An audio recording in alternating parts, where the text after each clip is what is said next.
Hey yo, what is going on guys? Cash and Clean here, and for today's video, I just wanted to go over the Rune Crafting Anvil.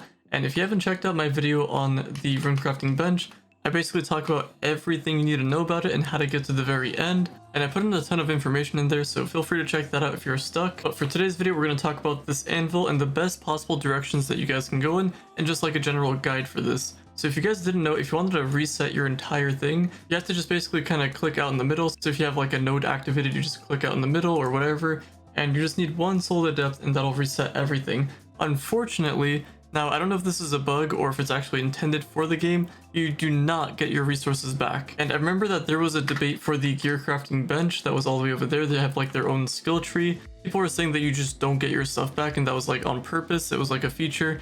But then later on we found out that it was actually a bug and you were supposed to get your stuff back, and the devs are still currently working on that, but it's like a low priority for them. So anyway, if you are trying to reset your stuff, just be careful. This will not get your stuff back, and neither with the gear crafting skill tree at the time of me recording this. Now, a couple things to note. Before you even do anything, you have to finish this bottom crab or coral or whatever you want to call these different plants. You have to go for the nodes that are next to the current one that you have active. So we have this one active, so we can go in a couple different directions. So I'm just saying that we can't like jump on ahead and do this one. So we have to focus on the ones that are highlighted like that. And once you complete this bottom section, it opens up these three up here. So let's talk about these three real quick. So the middle one is just for this current update. So if you do want to farm stuff for the Mystic update, so whether that's essence, rune fragments, the trunks, then you would have to go for this middle section over here. And before you get too far ahead of yourself, once you pick a tree, you have to go that way, or a coral, or whatever you want to call it. So this bottom one is like you have to do this before you get onto the other three.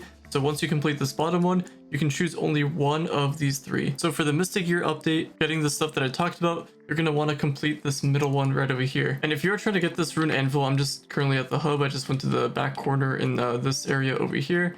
Just go inside and you can have access to the rune crafting bench as well as the anvil over here. Or if you don't want to go to the hub, then maybe one of the clubs that you're in might have one of these. Or if you're on console, then you just don't have this at all, unless you're watching from like 20 years from now until the update comes out. So anyway, I'm just going to kind of briefly go over this bottom section. So the cool thing about the bottom here is that we have something here called the Hardened Rune buff. The idea about the Hardened Rune buff is basically every time you equip a rune. So I'm just going to take this one for example, because this is one of the more common ones. So every time you complete a dungeon, the rune will break and you will get rune fragments from that. And if you didn't know, you need a ton of rune fragments to even make progress in this entire anvil. And what this Hardened Rune buff does is it basically just takes it from every time you complete that dungeon, your rune will break, and then it's on cooldown for 60 seconds. This will reduce it to 53, and then it goes all the way down to 40 seconds. So then once all that time is up, then your hardened buff will go away, and that means you can break more runes to get more rune fragments. Another important one if you do want to farm these rune fragments is to get this node over here, which makes it so whenever you're in that delve biome, the depths biome specifically, so it's at 170 and goes all the way up to 181, you're going to need that specific delve portal to even go in there. And the idea about this delve is once you have this node unlocked, you want to fight every single enemy.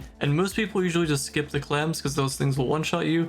And then there are some ranged enemies that will also do a ton of damage, which will just straight up delete your flasks if you have death defying, and it's not going to be that much of a fun time. Then we have this one over here where if you have a rune active, it'll not break for an entire hour. And stuff like this you're going to be able to find in this rune crafting bench. And it says it's going to be in the depths carver. I don't have it unlocked, so if I go to depths carver, it's not going to be there, but once you do have that unlocked, it'll unlock another spot in here. So if you ever do see somebody that has something that you don't, it's most likely that they have something unlocked in the anvil. And I'm just talking about like the rune crafting bench, not like other stuff as well. And that's like the main stuff for this bottom section. We have this one that gives you the trunks whenever you mine ore, but it's insanely terrible because the drop rates got nerfed into the ground. But anyway, moving on from that, once you finish that bottom section, you'll have access to all three of these, and you can only pick one. So for this Mystic Gear update, all that stuff, I highly recommend doing this middle section, and there's like a neat little pathway that you guys should follow. So I would highly recommend going in this direction all the way up here. And what this one over here does is that every time your rune breaks, you get essence.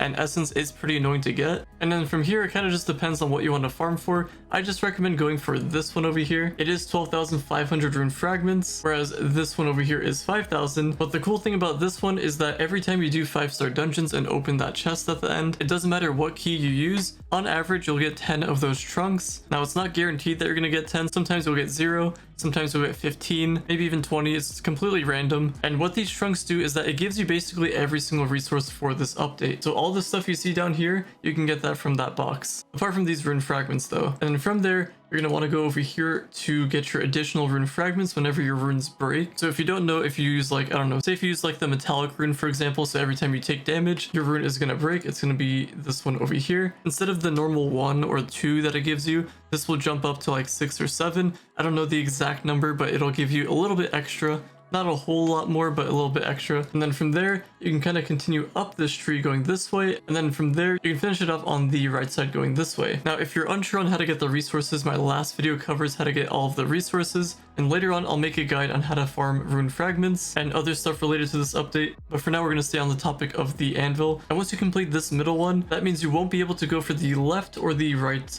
orals or branches or trees, whatever you want to call them. So from there, whenever you finish the update or you feel like you don't need any of this stuff anymore, you can reset and then go to the path that you want to. The one on the left is for utility and the one on the right is for damage. There's stuff in here where you can increase some of your damage stuff. So we got crit hit chance, critical damage, and overall damage. So that's gonna be the top one over there. There's one that basically just catches enemies on fire for 5 seconds. It's not like a huge damage buff or anything, but at least it's a little bit of something. There's another one over here for 5% critical hit, critical damage. You guys basically get the point. I want to complete this one if you want to go for damage.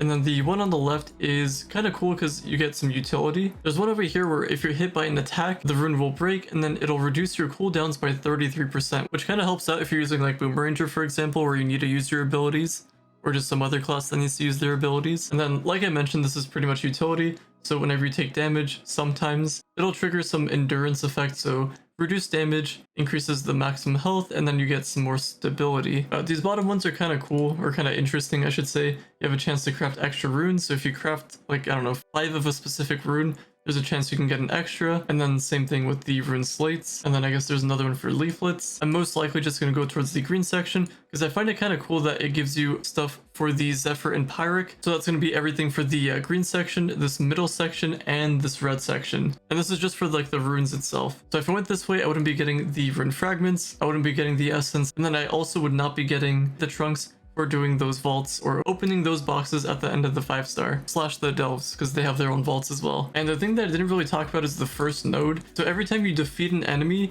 it restores a charge of your equipped flask. So if you have like, I don't know, 12 death-defying vials left, you kill an enemy, it'll go up to 13. And then the cool thing about that is that if you have the club buff, the effigy of following elixirs, there's a 3% chance to replenish all of your flasks. So if you haven't followed my star chart guide, I highly recommend it because I have like 30 or 31 flasks. And then if I added this on top of it, I would constantly be gaining more and more flasks. And then eventually I'll have more of a chance to reset all of my flasks.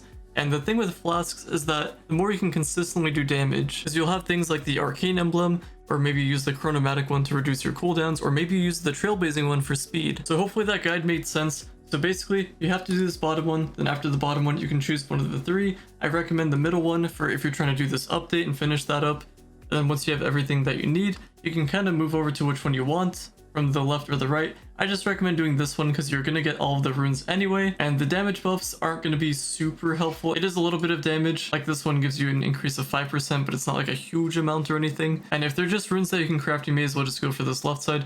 Plus, I think this is a really cool thing, having the extra flasks. But those are my thoughts on it. Let me know what you guys think in the comments down below, and if you have any questions, also drop that down in the comments down below. I'll be sure to answer that. But anyway, thank you all so much for listening, watching, viewing, and subscribing, and I will talk to you all later.